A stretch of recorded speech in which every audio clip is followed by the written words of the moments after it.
Plusieurs questions dans l'actualité ce matin, notamment celle-ci que l'on vous pose sur les réseaux sociaux. La loi immigration, est-ce que l'adoption du texte avant Noël, comme le souhaite Emmanuel Macron, est possible avec la commission mixte paritaire là. On vous a entendu tout à l'heure, Alexis Poulain, vous allez y revenir, mais Elisabeth Lévy. Vous êtes drôle, le gouvernement n'a pas été fichu d'anticiper comment ça allait se passer à l'Assemblée, vous me demandiez à moi. Ouais. Elle est bonne celle-là. Ouais. Non, ce que je pense maintenant sur le papier, après ça se passe rarement comme ça, c'est qu'en fait il y a une majorité à l'Assemblée et évidemment dans le pays pour une loi dure.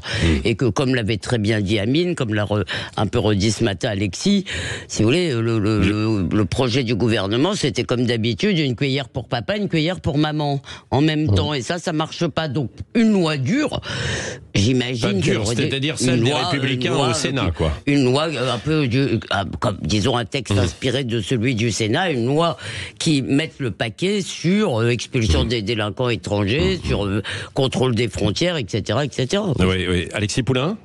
Oui, c'est ça, c'est-à-dire qu'on peut pas compter sur ce en même temps qui risque d'ailleurs vraiment d'affaiblir encore la majorité toute relative présidentielle sur un texte aussi important. Et c'est vrai que se pose la question ensuite des référendums. On voit que l'élément de langage dans la majorité, c'est de dire que les députés ne représentent pas une majorité des Français. C'est faux. S'il y a un débat, et justement s'il est aussi important, c'est parce qu'il représente une majorité des Français, particulièrement dans la lecture et les débats qu'on doit avoir autour de ce texte. Et c'est normal. Ouais. Le problème, c'est que plutôt que la majorité présidentielle, d'abord est relative, mais surtout qu'elle est divisée sur ce sujet. Oui, non, mais c'est bien sûr. Et c'est pas elle qui représente la majorité des Français sur ce texte. Alors que les Français attendent quand même ça. C'est ce qu'on a vu à travers plusieurs enquêtes. Bon, on va voir ça dans un instant avec Sylvain Maillard. C'est le patron du groupe Renaissance à l'Assemblée nationale. Particulièrement intéressant de voir sa position, bien sûr. Invité de Jean-Jacques Bourdin dans 5 minutes maintenant jusqu'à 9h et vous pourrez réagir. Il y a un autre sujet qui fait beaucoup réagir sur les réseaux sociaux. J'ai posé en fait cette question en forme un peu de provocation, mais tout de même, selon un chercheur, les chiens, les chats seraient néfastes pour la biodiversité et le climat. Est-ce qu'il faut limiter leur nombre? Et Elisabeth Comme vous Lévy, l'avez dit, je crois, dans un de vos lancements en plaisantant, mais moi je plaisanterai moins parce que cette écologie de la table rase qui veut tout supprimer, comme cette idée qu'on va supprimer le pétrole, la bonne blague.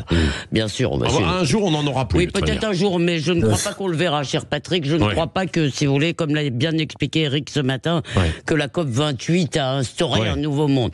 Mais j'en ai marre de cette écologie, si vous voulez, qui ne voit jamais que les êtres vivants, la vie, si vous voulez, l'humanité, la vie en général, comme une nuisance. Parce qu'il est sûr que si l'humanité se suicide collectivement, la planète sera sauvée. Vivre abîme la planète. Si vous faites des enfants, ça abîme la planète. Mais d'abord, ils oublient. Je veux dire, ben voilà, c'est ça, c'est effectivement la vie, y compris celle des chats, abîme probablement la planète. Parce qu'ils mangent les oiseaux. Et les chats, c'est les oiseaux. Voilà, les oiseaux, j'ai vu que vous étiez très...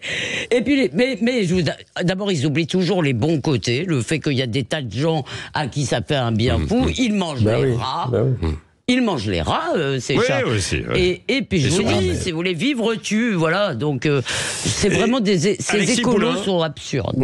Alexis Poulain. Non, mais c'est-à-dire qu'on a vu déjà la campagne contre les vaches qui seraient trop nombreuses.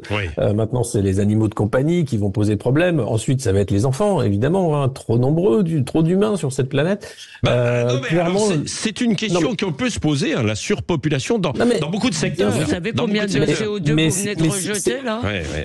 C'est-à-dire que ce courant malthusien quand même de l'écologie est assez étonnant parce que c'est vraiment quelque chose qui va à l'encontre de l'idée de la biodiversité, de l'idée de protéger le vivant. Là, c'est plutôt réduire le vivant pour faire en sorte qu'il y ait davantage de biodiversité. Alors réduire l'activité humaine autour du vivant, puisque animaux de compagnie, tout comme animaux d'élevage, sont liés à l'activité humaine.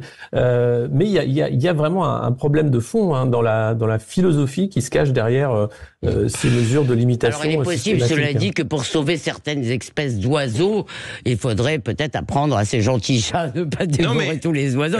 Ça c'est autre chose. Mais il y a stériliser certains chats et peut-être revoir, limiter quand même un peu la population, quoi. Bien sûr. Mais par ailleurs, l'idée qu'il va falloir rationner aux gens, leur dire attention, vous n'avez pas le droit d'avoir un chat, là ça commence à devenir insupportable. Bon, voilà, c'est ce que disent majoritairement les gens qui sont interrogés, 85% non. Vous pouvez réagir 0826 300 300, évidemment, vous aurez la parole. Vous le savez, chaque matin entre 9h et 9h30 avec Jean-Jacques Bourdin qui reçoit dans un instant Sylvain Maillard, le patron donc du groupe Renaissance à l'Assemblée. Bonne journée.